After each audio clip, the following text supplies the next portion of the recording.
আসলে ভুল তো একটা হয়ে গেছে। আমেরিকাতে ছিলাম। তখন হয়তো কিছু একটা ভুল হয়েছে।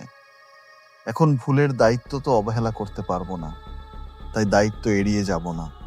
চাই না কেউ মনে কষ্ট পাক আমার। 4 মাস আগে তার কন্যা সন্তান জন্ম দিলেও এতদিন বুবলি বা সাকিব কেউই ক্যামেরার সামনে সন্তান নিয়ে আসেনি। এবার সব জল্পনা কল্পনার অবসান ঘটিয়ে নিজের কন্যা সন্তান নিয়ে ক্যামেরার সামনে কথা বললেন মেগাস্টার সাকিব খান। ভালোবাসে আমাকে।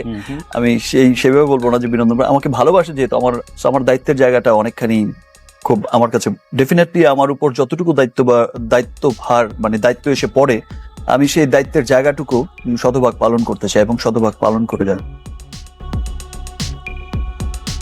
এই প্রথম নিজের মেয়েকে নিয়ে ক্যামেরার সামনে কথা বলা। এ সময় সাংবাদিকরা বিভিন্ন প্রশ্ন করেন। একে একে করে সব প্রশ্নের উত্তর দেন। সাকিব বলেন, আমার একমাত্র মেয়ে বলে কথা। টোটাল বিষয়টা আমি আসলে এভাবে চাইনি।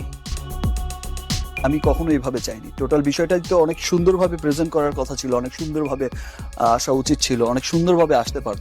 যাই হোক, যেহেতু একটি দুর্ঘটনা ঘটে গেছে, যেটা ঘটে গেছে তো ঘটে গেছে, সেটা তো আর ব্যাক করাতে পারবো না।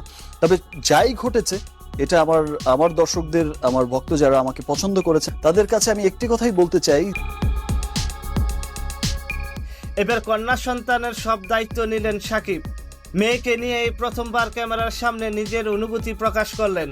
আমি এতদিন বুবলির উপর রাগ করে আমার মেয়ের কাছ থেকে দূরে ছিলাম। আমি বুবলিকে বলেছিলাম ছেলের জন্মের সময় অনুষ্ঠান করতে পারিনি। এবার মেয়ের অনুষ্ঠান ধুমধাম ভাবে করব। আমি মানা করার শর্তেও ফেসবুকে মেয়েকে প্রকাশ করলেন। আসলে ভুল তো একটা হয়ে গেছে। আমেরিকাতে ছিলাম। তখন হয়তো কিছু একটা ভুল হয়েছে।